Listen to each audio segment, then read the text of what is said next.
The views and opinions expressed in this broadcast are those of the speakers or authors and do not necessarily reflect or represent the views and opinions held by the producers of this broadcast. The material herein is for entertainment purposes only.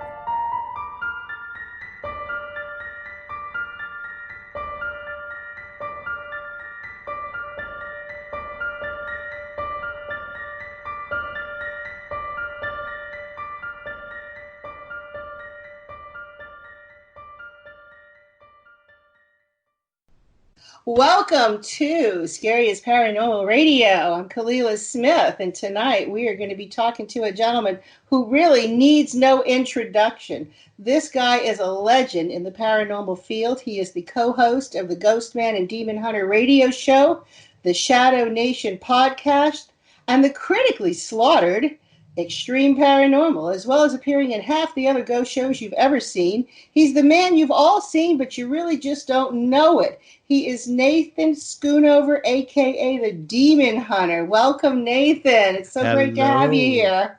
Hello, Kalila. What an honor. What an honor. God, it's been so long since I've talked to you. Oh, my God. What an honor to have you. I mean, oh, please. Like I told you, nobody knows who I am.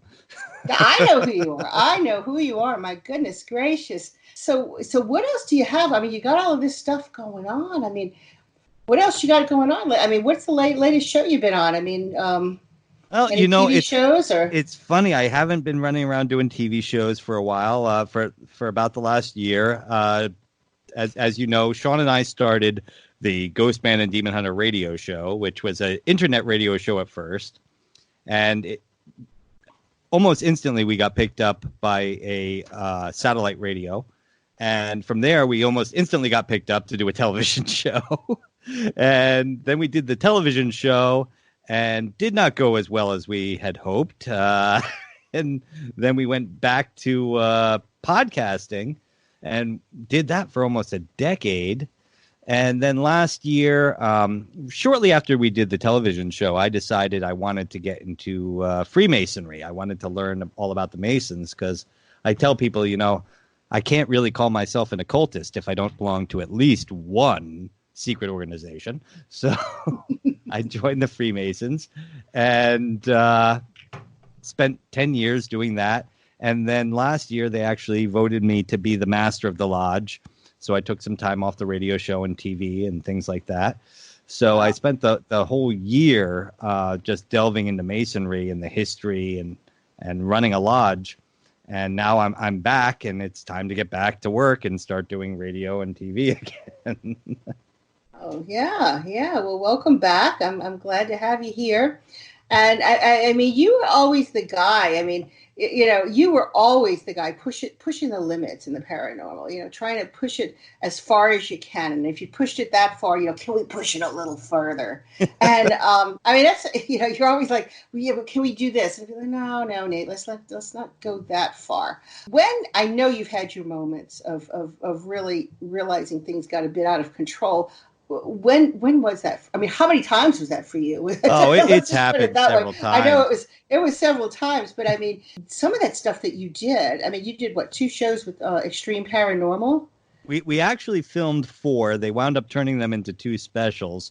They asked us for 2 more, and it was our producers' ideas not to do them. You know, they wanted to focus on what we were working on. But it was one of those interesting things because, yes, Sean and I pushed the limits, and that bothers some people, and we knew it bothered some people. So when we originally pitched the idea for the TV show, which originally we pitched it under the name Playing with Fire. We had a producer named Drew Brown. Great guy, originally worked on Paranormal State, and we told him what we did, and he was looking to do a show about the same thing. So he said, you know, that's you guys are so funny, let's do it. So we put together this whole premise of us pushing the limits, but we decided, you know, if we're funny, people won't get angry at us, you know, because people love our radio show. So we assumed that would translate into television. And there was literally a bidding war over our show. Every network out there wanted us. They all kept outbidding each other. It reached a certain point where we were down to like 3 networks. and we really wanted True TV, but A&E just offered so much money. I can't even tell you how much money they offered our producers. Wow. And so we said, okay, we'll follow our producers' leads. And to this day, I wish we'd gone with True TV. We'd still be on the air today, I swear.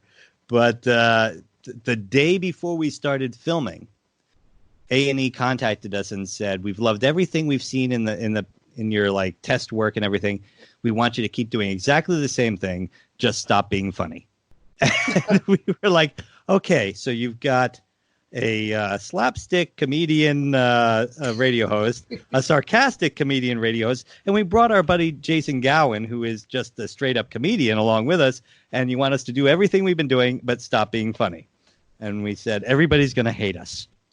And sure enough, I was getting death threats after our show came out. And it was all about pushing the limits, but we wanted people to know you shouldn't be out doing this. And we thought if we kind of, did this a little tongue in cheek, people would get what we were going at. But no, they didn't want the funny. So we took a beat on that.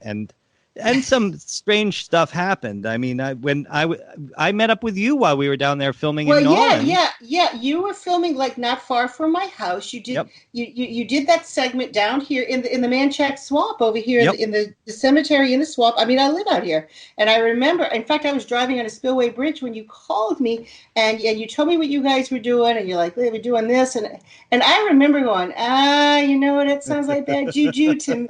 I mean, it scared me. Honestly, I was like, oh man, I think this time you pushed the envelope. Well, because I remember the time before that I met you guys in another cemetery, and y'all were doing a little bit of things that were kind of raising an eyebrow, and I'm like, boys will be boys. They're doing their thing. They're just being them. And then when I found out y'all were doing a thing in a cemetery, I was like, oh no, I can't do. No, that's kind of even I. Well, we like, always I did it with respect. Some people said we weren't respectful, but we always did it with respect. I knew you did, but I was scared for what was out there because, not just from a spiritual perspective. It's like, okay, dude, you're in a swamp. You're out there. I mean, there were alligators out there. There's quicksand. It's like, I don't want to be out there. I don't want to. Well, it's funny, too, because there's interesting things you think you know, and then you realize you don't when you're out doing them. For example, I went to New Orleans to perform a voodoo ritual to brush up on my work. You know Shane. I remember that. You know Shane. Shane Norris. The voodoo priest. I worked with him for several days getting ready to perform my voodoo ritual. Right. I met. I was there the night y'all had Shane. Shane was out there the night y'all were I think y'all were at a cemetery uptown. Yes. Yep. Yeah, I was on the set for that. I saw him there for that. Yeah, I remember Shane being out there. That's right. And we worked together for several days getting ready for the ritual. And, I was so excited. Here I am. I've studied voodoo, Haitian voodoo all my life. And, well, not all my life. I started, studying theology and then went into the occult later. But I had studied it for my adult life. And was very interested in working hands-on with a voodoo priest, and went out and performed the whole ritual. And he said, except for one little mistake, which he could forgive, I did everything perfectly. And I passed out in the middle of the ritual. Yeah. It was apparently that happens. But, of course, the cameramen thought it was fascinating to see me pass out in the middle of a ritual. So they spent plenty of time filming me and not noticing that I had passed out on top of a giant fire ant nest.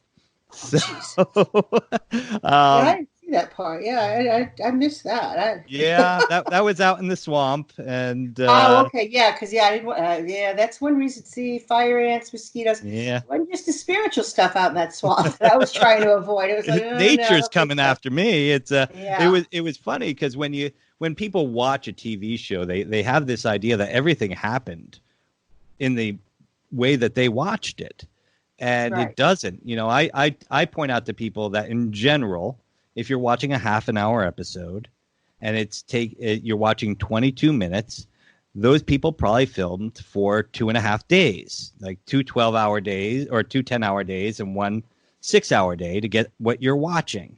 So Right. it's more than an hour per minute for what you're actually watching on television.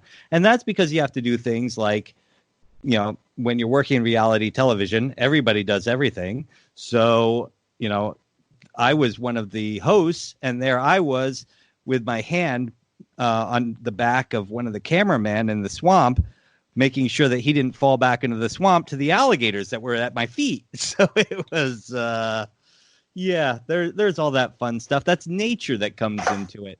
But as for the scary stuff that happens on the set, I mean, we were at a prison in Arizona, and I came up with the clever idea because my brother and I both work in pest control and things like that. He's actually works for the EPA, and I work for in the commercial end of it. But we had been talking about this recent study we'd been doing about using salt water and electricity to attract certain kinds of insects. And I thought, well, you know, that's one thing that we use in the paranormal too, because we are always talking about using electricity, spirits speaking to us through electricity. So I came up with the idea of spraying a cell down with saline and then letting off an electrical charge on it and see if it did anything. And then the producers came up with the idea of locking Jason in the cell with the electricity in the room. And, you know, you don't see it on the camera, but boy, we watched when we first turned on that Jacob's ladder, his hair stuck straight up. It's, but you know, we did all this stuff to charge this up. And then I went downstairs and, you know, was watching from below as this was going on. And I started talking to the cameraman standing behind me until I realized the cameraman was standing about 8 feet to my left. And I turned around and there was somebody standing behind me, and then it just vanished. Oh, wow. So, you know, it's one of those things that, and of course, this was awesome. The producers loved it. And then they said, okay, do it again. Because that's how television works. You know, nothing is scripted, but a lot happened, you know, a lot you're watching a recreation. But, and that's a secret, folks. I didn't tell you that. But that's just how that works. But in the real world of like paranormal, you don't know when it hits you. I was when I first started my traveling and going around, I was asked to watch this. The opening ceremonies for this pagan group was doing this thing, and I came up and I sat in, and then they said, "Okay, we're going to do our little closed session now. You'll have to go upstairs." And I went upstairs and I went outside to have a cigarette because in those days it was cool to smoke. And I started smoking my cigarette, and I was talking to this woman who was standing outside the building with me. And we both watched this thing walk across the lawn. And her jaw hit the ground and said, "Did you see that?" And I said, "Yeah." And my first response was, "I've got to run after that and see what it is." And I took about 5 steps, and my foot hit this hole in the ground. And it felt like my foot was glued to the ground right then and there. And all of a sudden, it was like an electrical shock went up through my body, and I had a seizure. And I was shaking on the ground. And I don't know what happened between that seizure and when I woke up, but apparently they said I was screaming, and I threw a 320-pound man across the room. So it you know, things happen. And everybody asked me, "What did you do after that?" I said, "I cried." I had no clue what had just happened to me. You know, everybody thinks they're going to be like you know, Keanu Reeves after he just took a beating and stands up and says, "A little more, please." But the truth is, when you lose control of your body to something like that, and you have no idea what it was, you don't exactly know what's going on anymore. Yeah, I imagine so. I've never had that happen. I mean, hopefully you never will. No, well, I try to avoid this kind of situation, especially at this age. I mean, I'm going to be 62 in June now, so I kind of avoid these situations where, you know, something weird might happen. Stay tuned for more Scariest Paranormal Radio. Submitted for your approval. New Orleans. Seductive, magical, mysterious, and haunted. There is no place on this earth with as much ghost and vampire activity as New Orleans. Imagine, if you will, a tour that takes you to sites in the French Quarter of actual documented hauntings. The Haunted History Tour is just that tour. Every day, every night, all year round. This tour has been featured on ABC, CBS, NBC, and CNN. And it's available to you. Are there ghosts and vampires in the French Quarter? Find out by taking the tour that everyone is talking about. The Haunted History Tour. For more information, call Haunted History Tours at 861-2727. That's 861-2727. This is not a Halloween spookhouse. This is real. You're listening to Scariest Paranormal Radio. It's taxing on the body to do some of these investigations. I can't go running up and down the stairs like I used to.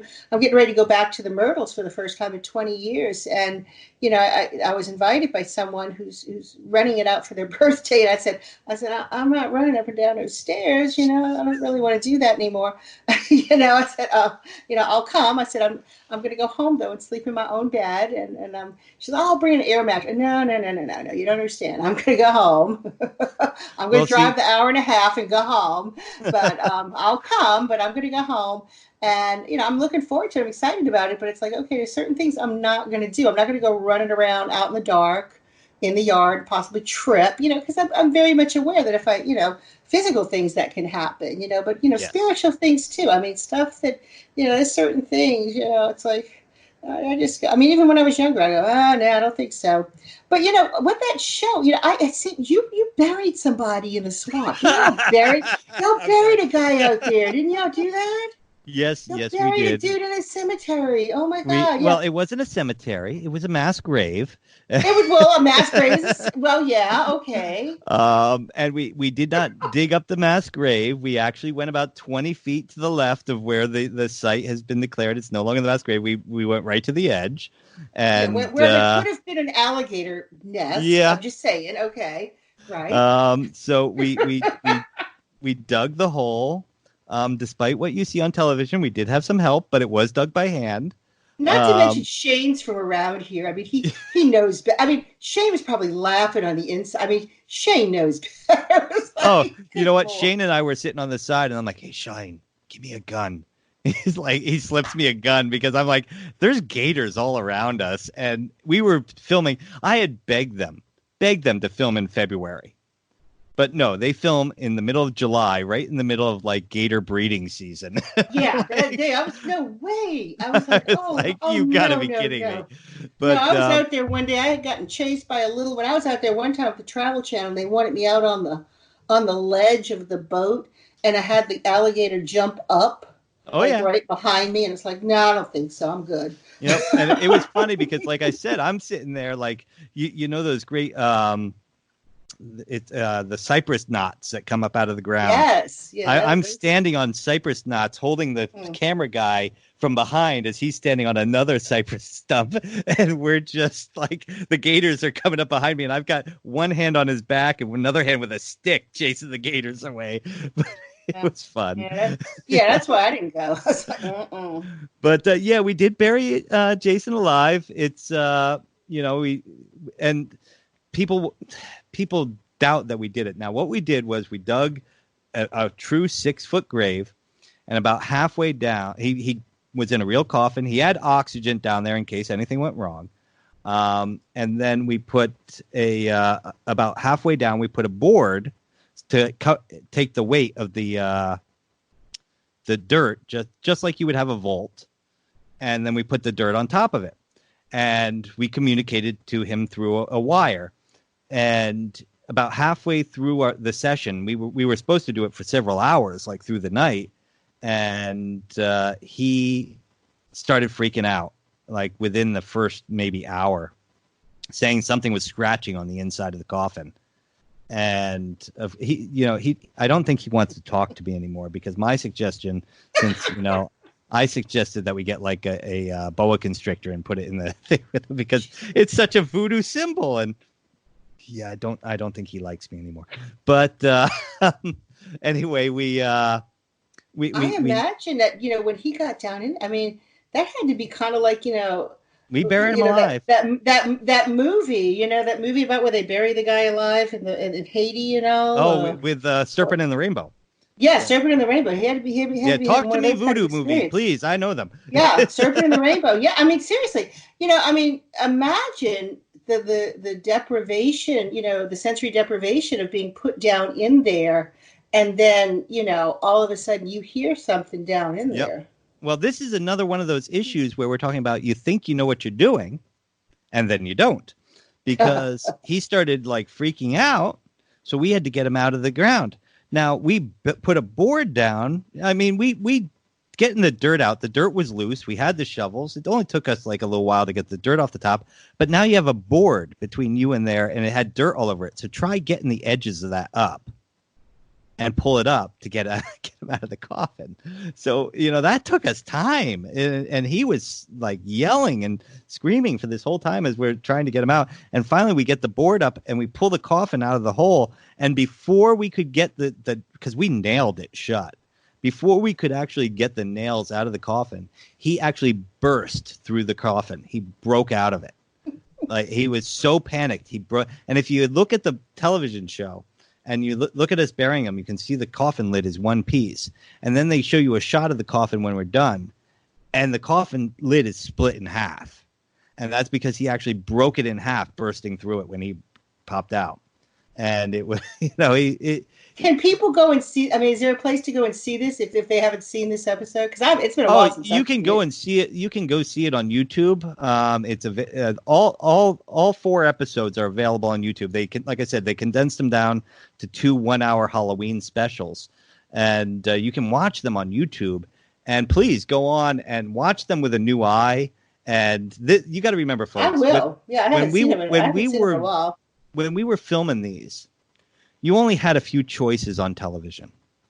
You had Most Haunted, which, for all the bad words it gets, it really did follow kind of the way ghost hunting was before paranormal investigating really took off.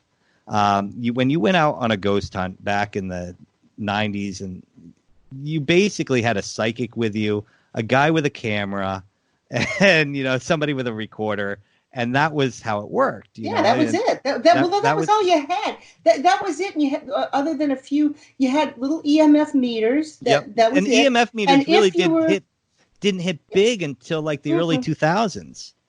Well, you know what it was is that those of us who were psychics or had psychics, we didn't need the meters for one thing.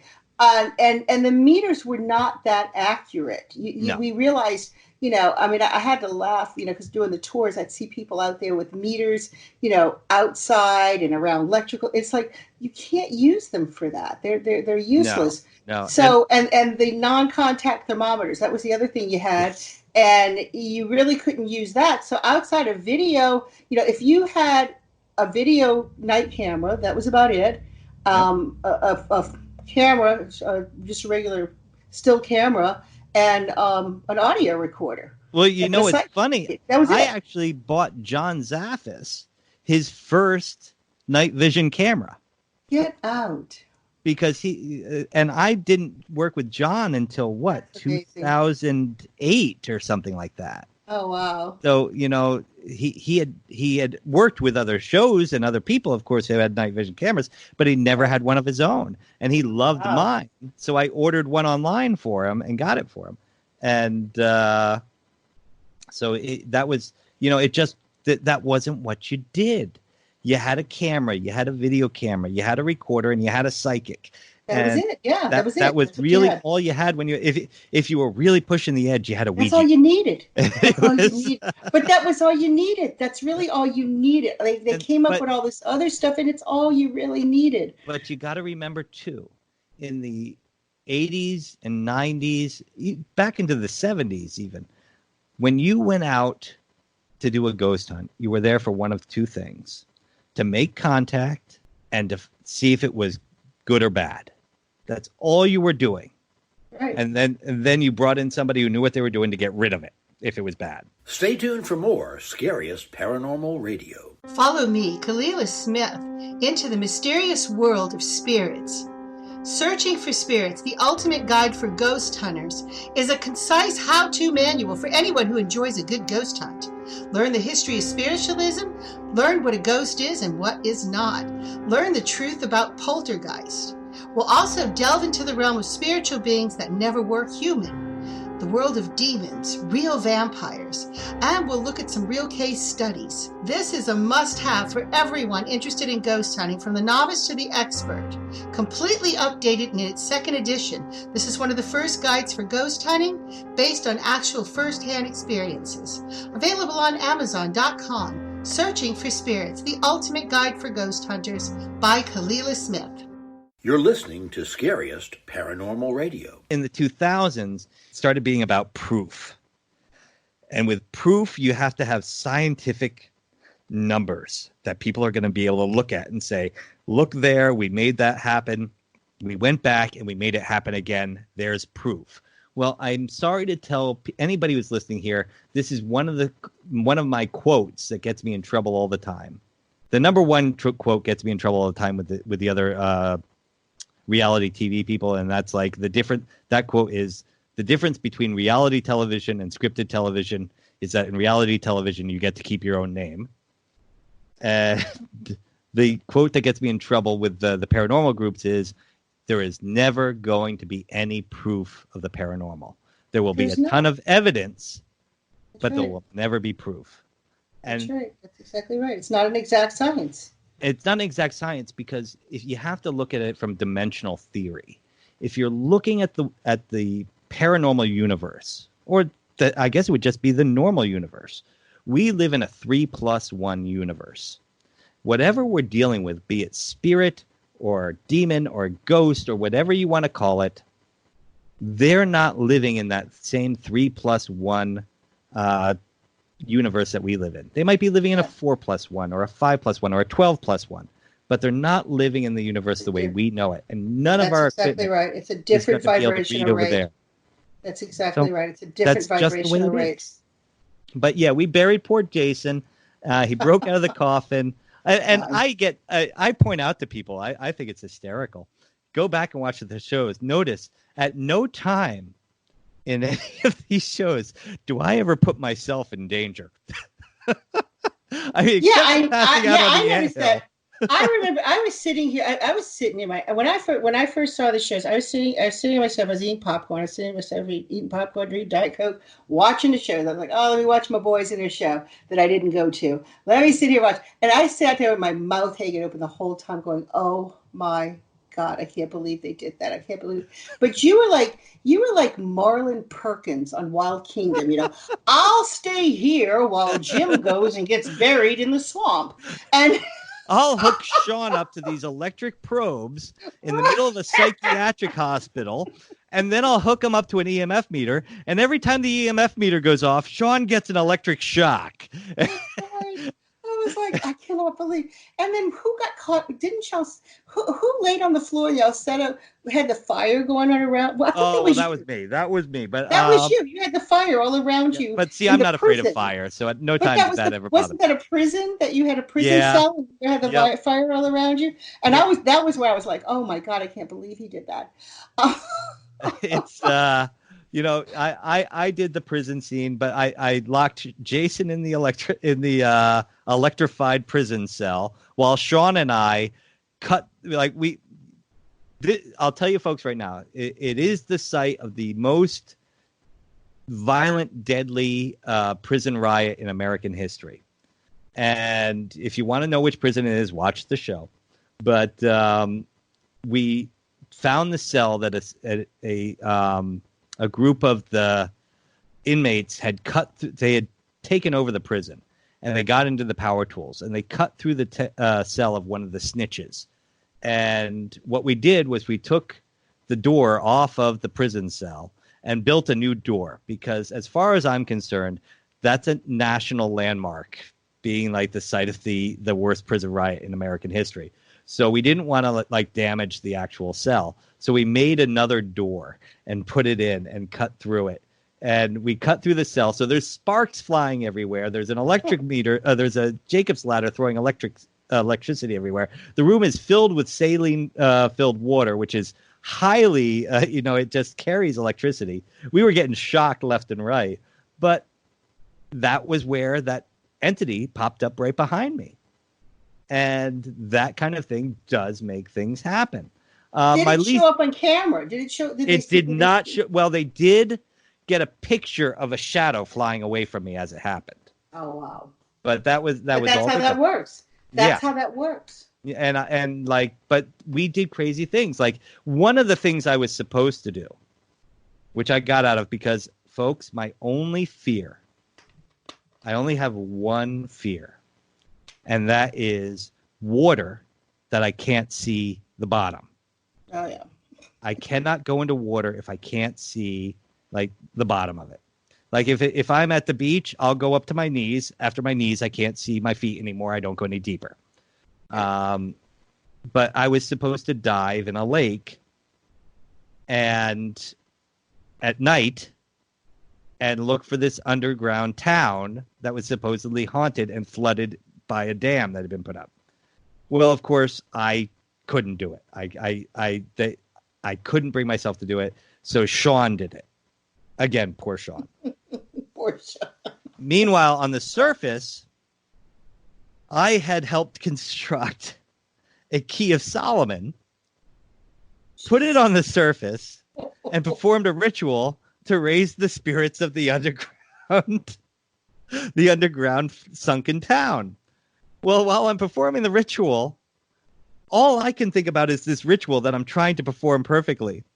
I don't realize that out of nowhere, like a microburst has started to take place all around us. The wind is kicking up. The waves are pushing us all over the place. Sean is underwater calling for help. Jason's hanging onto the end of the boat.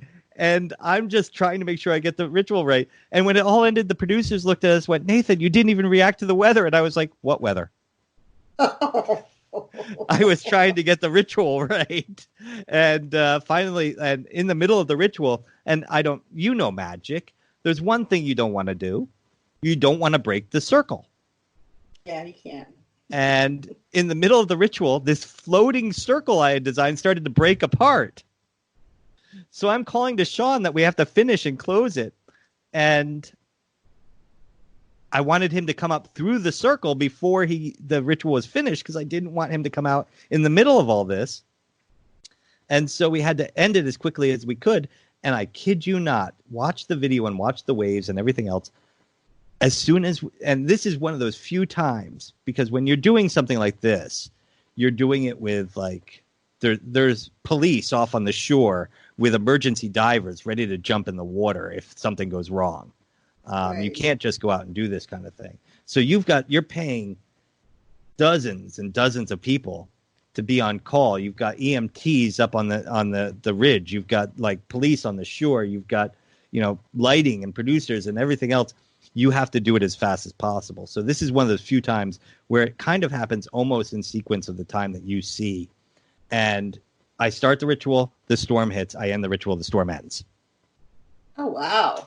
And it was just insane. It was, but we did this stuff because we truly believe in it. And the idea going into it was there's things you're not supposed to do. But everybody says if you do this, it works. But you're not supposed to do it. So we thought, let's go out, do it, see if it works, and then point out to people the reason it might be bad to do it. Well, you light yourself on fire in the middle of a prison. You might attract a ghost that had been lit on fire in a prison. You also might get burned. I did do the blood ritual, which freaked a lot of people out. In the prison as well. I don't remember that one. I don't remember that. Well, it was funny because I had come out with I had shown the producers the rune in blood that I wanted to draw for the ritual, and they didn't like it because it looked too much like a rune or symbol we were going to use in another episode. And they said, is there any other symbols you could use? And I said, well, there's a Germanic rune that stands for a failed death. It's called Ir. And if you're into the Norse runes and the Norse mythology of Of course, everybody knows the Valkyrie who come and take away the heroes. Well, Ir was the one who came and took away the people who had failed to die as heroes. And so I said I could use Ir to signify death. It's known as the Tree of Death. And they said, perfect, let's do that. So I go to get the silver-handled knife that I brought specifically for this ritual. And apparently when we had flown out there, somebody had stolen it. So I said, I can't do the ritual. I don't have my knife. So they ran and got me a razor blade. So there I am on national television cutting myself with a razor blade. So I had like mothers of cutters calling me to yell at me for like, because they're like, you don't know what it's like to have a child who cuts themselves. And I'm like, actually, you know, I have family who have gone through that. Yes, I do know.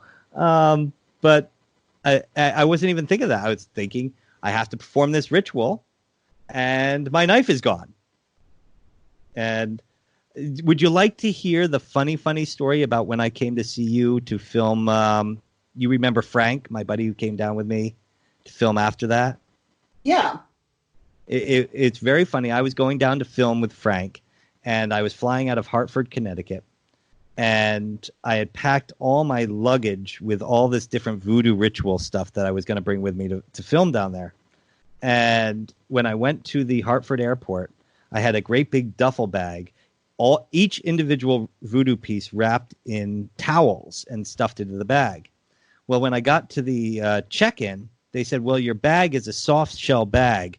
It can't go through the security. It's got to be hand checked. And so I lifted it up on the table and said, go ahead, check it. And this great big guy comes over and opens up the bag and the first thing he takes out is a skull with the top cut off. And I'm like, don't worry, it's not real. And then he pulls out a dagger. And he pulls out, like, some different Loa symbols and things like that. He's like, what is this? I'm like, well, I'm on my way down to New Orleans to film a special about voodoo. He threw up his hands. It was like watching somebody who just saw a mouse, jumped back about 8 feet, and was like, no, I ain't touching it. So he calls his chief over, and they go to put the he's like, I'm not touching any of that stuff. And the chief looks at him and says, you know the rules. You started the search. You have to finish it. And the chief walks away. And the guy walks up to me and says, is there anything bad else in that bag? I said, there's a lot of stuff in this bag. He goes, just put it all back in and go. So we wouldn't even touch it. It was like one of those crazy things where, you know, good thing I'm not a terrorist.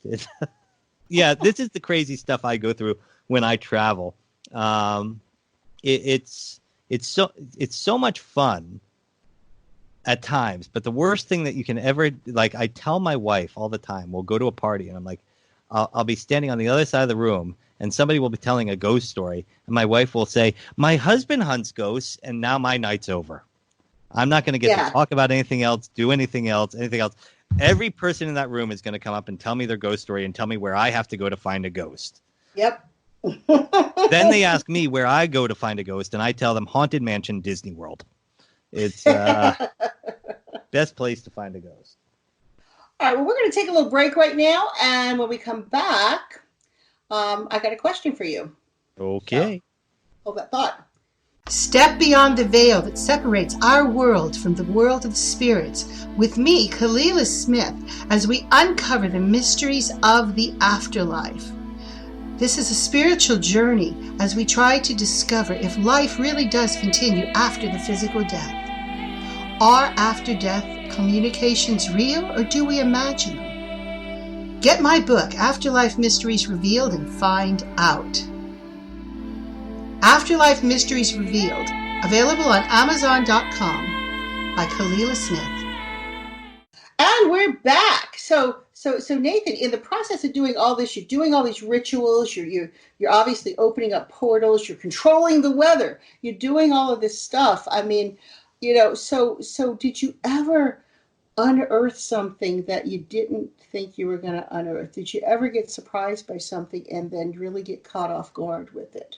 Well, you know, it's interesting. I tend to be very emotionally attached to the things that I'm doing. A while back, I had filmed the Paranormal Challenge with Zach Baggins. It went for one season. And everybody kind of hinted the fact that because I'd had my own show, there was no way they were going to let me win. They were right. But even Zach said, once I start getting into a location, I take on the emotion of that location. And it's a spooky thing to happen to you. I don't know if I'm empathic or what do you want to call it, but I definitely feel the place that I'm at. It's a psychometry aspect, and it does change my personality from place to place. Being at that one witch's coven that the thing jumped up and grabbed my foot, and then I went into the seizure, that definitely was probably in the top 5 of the scariest things I've ever done. When I was actually trying to do it, yes, I did have an occasion once where I was playing around with black mirrors. Should I explain to people do your listeners know what a black mirror is? Or not everybody might know that. Please explain what a black mirror is and what it's used for. A black mirror is a scrying tool to try and communicate either with the other side or with an aspect of yourself or with the future. And I wanted to look. One of my friends had this black mirror on their mantle, and I, had just been doing some recent work with another group and trying to but try and see if there were evil figures around. And I was scrying in this mirror, this black mirror, and I'm staring at it. And I'm looking at my own face, and it was almost as though I stepped back and I watched another face come in. And it was as though it was wearing similar to something of a Phantom of the Opera mask, where it covered half the face and it was metal. And it was staring back at me, and it just chilled me to the bone. And I was like, okay, that's enough. I put the mirror back up. Well, I was staying at that house for the weekend, and things just kept happening. Like you'd walk into the kitchen and cabinet doors would just fly open. And, the cats wouldn't come near me for the rest of the weekend. And cats loved me. I was just like, oh, my God, what did I do here? And before I left, we had to do a whole cleansing ritual in that house because I'd brought something into that house. And I had to get it out of there before I left those people with it. So it was... Definitely. As I tell people all the time, I'm not a demonologist. They call me the demon hunter because when you and I first met, I was still a reporter for Ghostly Talk. Remember Ghostly Talk? Yeah. And Sean and I were both reporters for them. And one night they had me on as a guest to do a report of one of the places I'd investigated for them. And I was... The host, Scott, could not say my last name. And most people can't unless I give them the phonetic pronunciation of it. Right.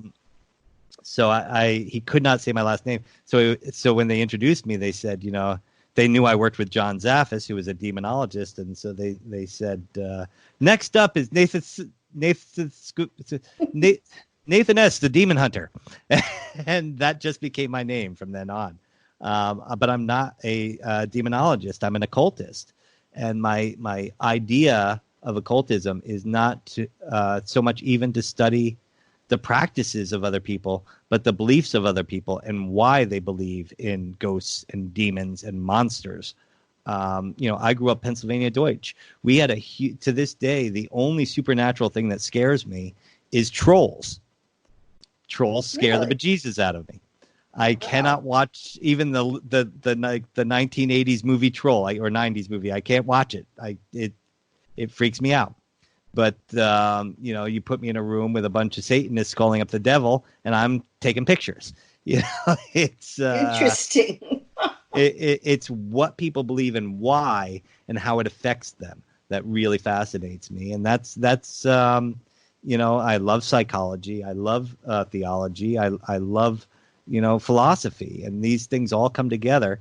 And I think those three things are also what brought me into Masonry and why I've gone so far in that, because, it's philosophy, it's theology, theology in a sense, it's not a religion.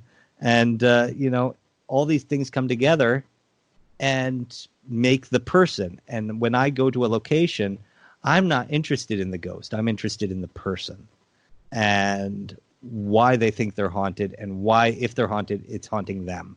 And that's how it affects me and the people around me. Interesting.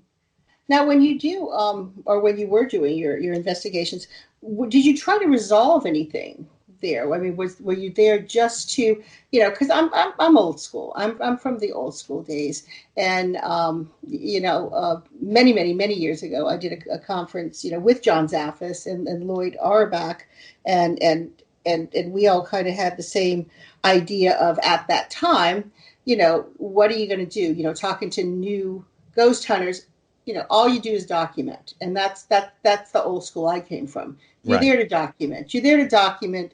You're not there to do anything else. So, but I mean, in the course of you doing things, did you try to clear things? Yes. Is that something you really wanted to do? The very first person who ever came to me and told me that they were dealing with a demonic issue, I was still so new in this that it didn't even occur to me to go to somebody who was better than I was at that and tell them about it. And the person committed suicide. And so, that tied me to this field with a responsibility to try and help people.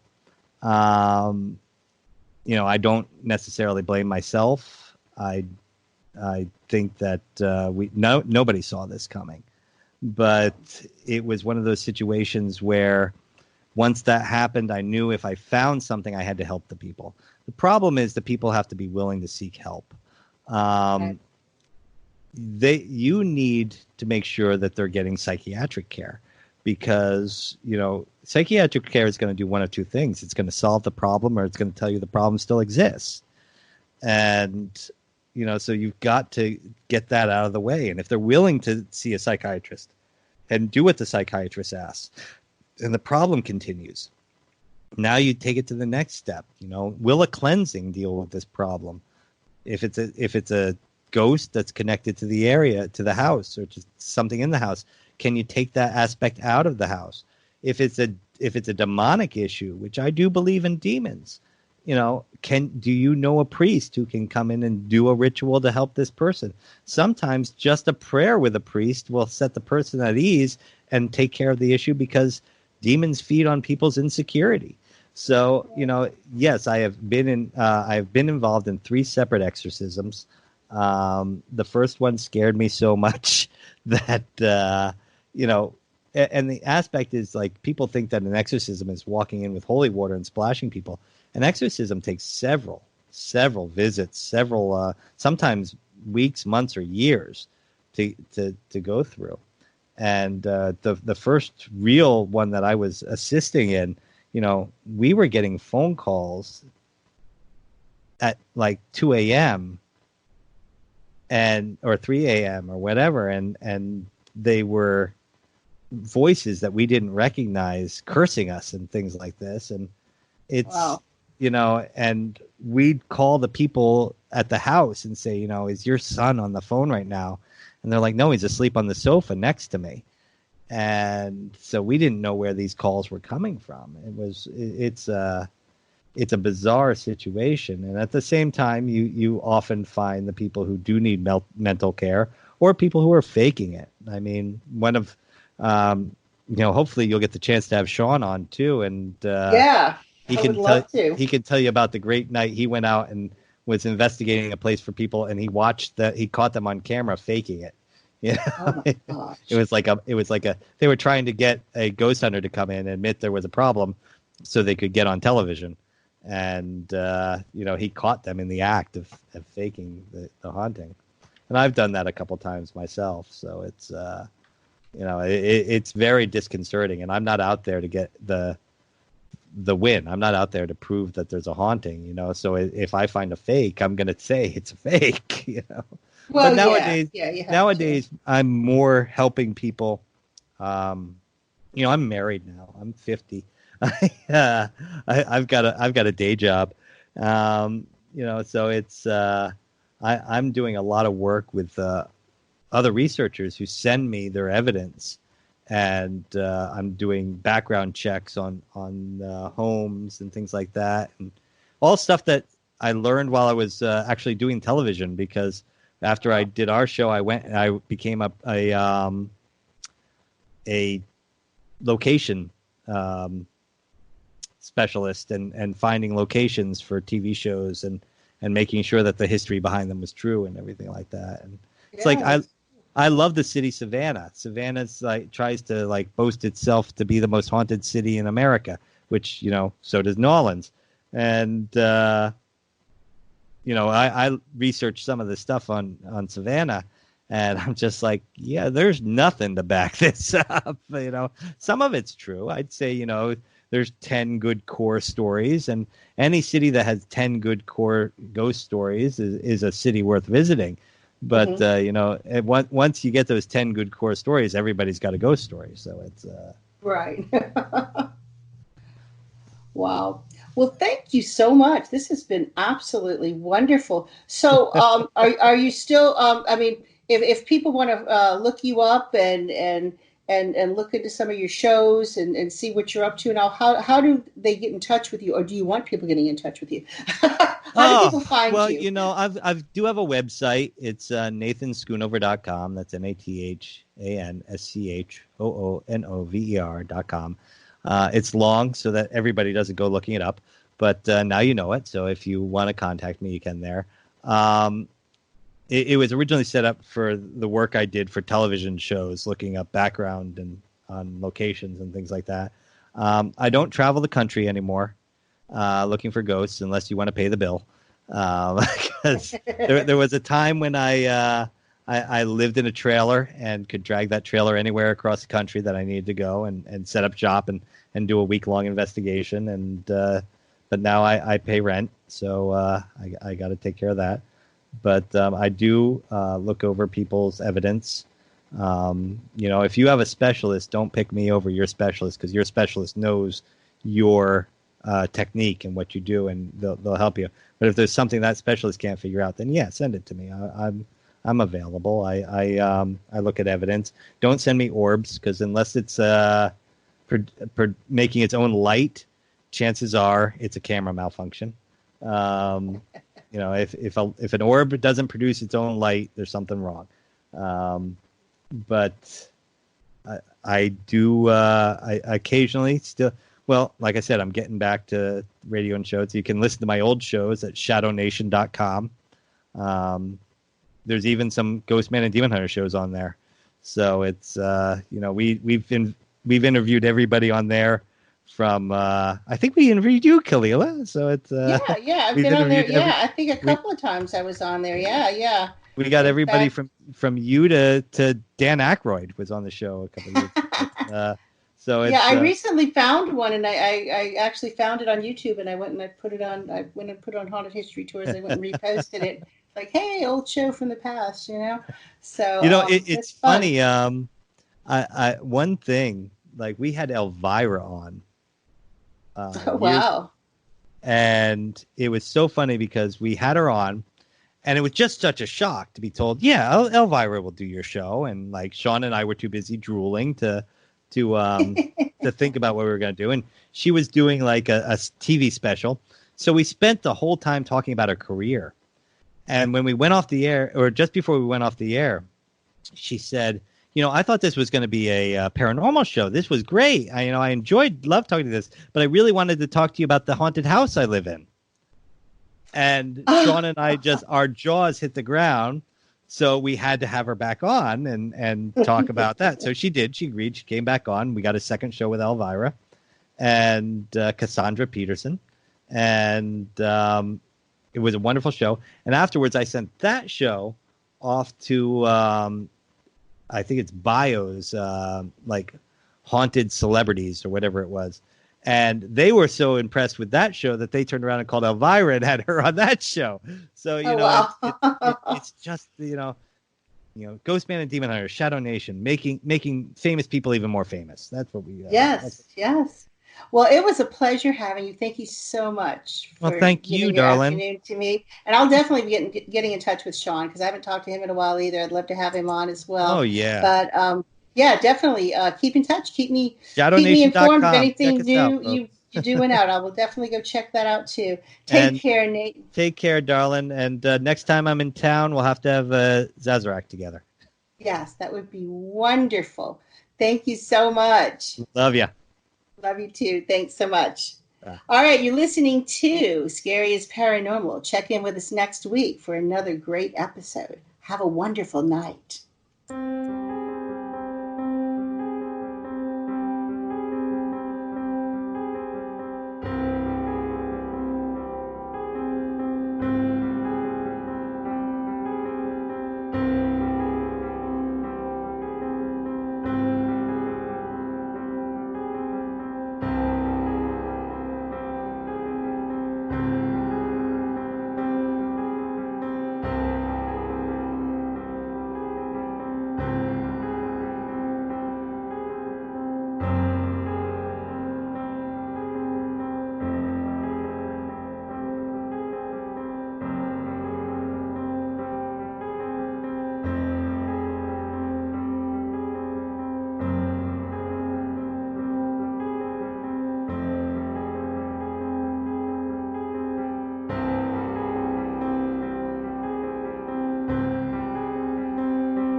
Next week. Have